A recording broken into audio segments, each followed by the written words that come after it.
God shows every one of his saints throughout all of history two things: the destination, where those prayers go, what he does with them, and then the application of those prayers to the events on earth. And God puts those two together. And if we look carefully at the scene in chapter 8 of Revelation, it explains for us one of the greatest mysteries of heaven. We can see how God responds to the prayers of his saints. Prayer is huge in our lives as believers, and it's fitting that here in Revelation, God would give us an all-encompassing teaching about the role, the purpose, and the importance of prayer in our lives. And if that's what we were expecting, we aren't disappointed, because the Lord does that. Just as Jesus commanded his disciples to pray the disciples' prayer. Now, do you remember that? Our Father who art in heaven. Do you remember when we looked at the stages of that prayer? And Jesus said to his disciples, I command you to follow this route whenever you drive through the pathway of prayer. He commanded. It's one of those imperatives. And he said, this is how you're supposed to start every prayer. Before you even start saying anything, you focus on who you're talking to. The all-knowing, the all-powerful, the everywhere present, all-caring, all-loving God of the universe that never slumbers or sleeps. Surrounded by holiness, he is hallowed, is his name. And he says, once you do that, you say, before I say anything, I want you to rule in my life, and I want whatever your will is to be done. And then I can start sharing my prayer requests. See, that whole setup is what the Lord is emphasizing. And what he says is, I want you to know this. I capture, I get it, I hear it. You know, my kids were showing me something interesting. I always am learning from my children.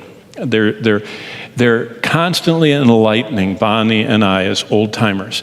And they were showing us something. They were with their phones, they were texting. You know, kids text. The average child texts way too much. They've lost their verbal skills. I mean, they stay up all night, thumbing their phones instead of sleeping. But they showed me something curious. They sent one of their friends a text, and all of a sudden below the text, there's a little balloon and 4 little dots. I said, what's that? They said, that means that they're looking at it, and they're getting ready to respond. So we watched, and they did this because they knew this person. They knew the person would look at it and not respond. And so the 4 dots came up, and they said, watch. And they left. And there was no reply. And did you know that, as they were showing me that, I thought of countless believers. I mean, a text, goes right to the face of the phone, and they can't miss it. And so they text God, and 4 little dots come, and God saw the text. And there's silence. See, that's what this chapter is about. What do you do when you text God and he doesn't text you back? What do you do with your text? Well, he says right here, he captures them. This chapter shows how God captures and holds on to every prayer of every saint down through the ages. In chapter 5, verse 8, if you see that was 2 chapters ago, it says he puts them in a bowl. And in chapter 8 right here, and verse 3, that bowl is in front of him all the time. It's in front of the throne of God. He captures those prayers. And the scene around God's throne is loud and noisy, but God pauses. And there's silence, and it's not momentary, but it's for approximately the same amount of time that something happens in the Bible. Let me take you to something. See, you see why this is so important? Go back with me to Exodus 30. I want to show you something.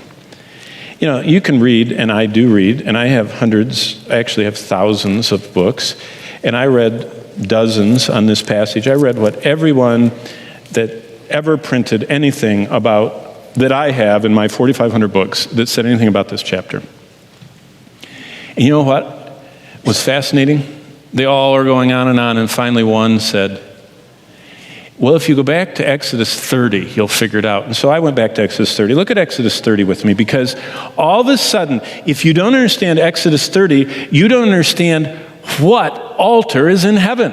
I mean, why is there even an altar in heaven? What on earth is God doing with an altar in heaven? I thought altars were in the Old Testament, right? Isn't that what most people say? I know many people, they don't even need an Old Testament. They just carry around a New Testament, because that Old Testament stuff, that's just Old Testament.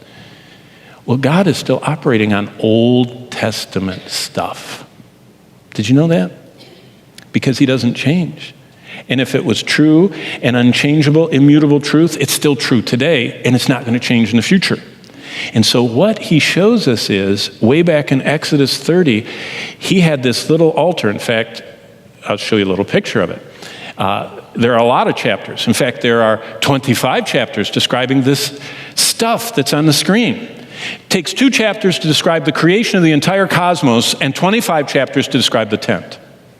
Now, that means if there's that much of the Bible about it, and if this is what God showed Moses when he took him up in the mountain, he said, I'm going to have you build this little portable worship center, but I want you to build it exactly like it looks up here in heaven. He showed him the heavenly set of objects. And Moses brought down engineering plans to build this thing exactly the way God specified. And there's so much. Look in verse 7 of chapter 30, this little incense altar. And by the way, the incense altar, if you go from the right on the screen, there's the brazen altar, burnt offering, then there's the laver, and then there's this curtain, this wall. You go into this little room, and it has 2 chambers. The front chamber on the left has the menorah, the golden candlesticks. On the right-hand side, as you're walking through, it has the showbread, the bread of the face, it's called. And then you bump into what we're looking at this morning, that gold dot up there that is in the far left of that first chamber is the golden altar of incense. And look down in verse 7, Aaron shall burn on that thing, God said, sweet incense every morning, and look at verse 8, at night, twilight. And so the day of worship in the tabernacle and temple started with the high priest going there, or one of his designates, and burning incense, and then that smoke rose while they were doing all the other sacrifices all day long. And then the day closed, verse 8, with the twilight. And so why? Well, we don't have time to, and we will in the future, but what is going on is the tabernacle incense offerings are telling us something. That God's tabernacle layout brings us directly in front of the throne. Back on that picture, the wall where and I'll go back and show it to you, that wall, on the other side of it was the Ark of the Covenant. The Ark of the Covenant had this Shekinah glory cloud hovering over the top of it. In fact, when the high priest came in on the Day of Atonement once a year and brought this little vessel of of blood, he brought it in and he had to reach under the flame and on top of the box and pour the blood without burning himself from this Shekinah glory cloud of fire that always hovered over that, and that was representative of God's presence. So only once a year could anybody get in by God's presence, but all day long, that little golden altar had smoke rising, which was a picture of prayer, which takes us, you see, prayer connects us right to the throne. And so what God is trying to say is that prayer is our greatest, most powerful way to lift us before the very face of God. Jesus is our intercessor. He opens the door. That's what all those doors in the tabernacle were. The Spirit of God holds and shapes and edits our prayers. That's what Romans 8 is about. Romans 8 says we don't even know what we should pray for like we ought to, but the Spirit fixes our prayers. See, what we do is we say, God, I want this. And the Holy Spirit says, well, actually, God, what he meant was this. That's exactly what Romans 8:26 says. Aren't you glad that we haven't gotten what we asked for many times? God fixes them. And the way he does it is Jesus opened the way, the Spirit of God brings the prayer and delivers it right before the presence of God. And that's all 3 members of the Trinity are totally involved. And so prayer connects us to the throne. But when we connect, why is God silent? Well, we're going to read about that, and then we're going to have communion. So, okay, let's go back to chapter 8. Now it's time to read the text. Now I've drawn enough pictures. Look at chapter 8, and I'm going to read the first 6 verses, and I want you to see the destination of prayer. And then I want you to see in this instance how God applies an answer to those prayers. It's very graphic, okay? Revelation 8, verses 1 through 6. Let's stand, and we're going to read this, and then we're going to prepare for communion. Revelation 8, verse 1.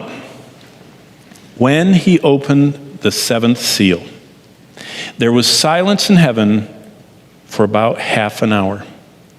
And I saw the 7 angels who stand before God. And to them were given 7 trumpets. And another angel, having a golden censer, came and stood at the altar. He was given much incense, that he should offer it with the prayers of all the saints upon the golden altar which was before the throne. And the smoke of the incense with the prayers of the saints ascended before God from the angel's hand. Verse 5. Then the angel took the censer filled with the fire from the altar and threw it to the earth.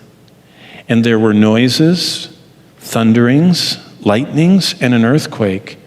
So the 7 angels who had the 7 trumpets prepared themselves to sound. If you caught that, God took all those unanswered prayers that had been building up in that bowl. He had the angels scoop them out. He put them with the incense with coals from the altar.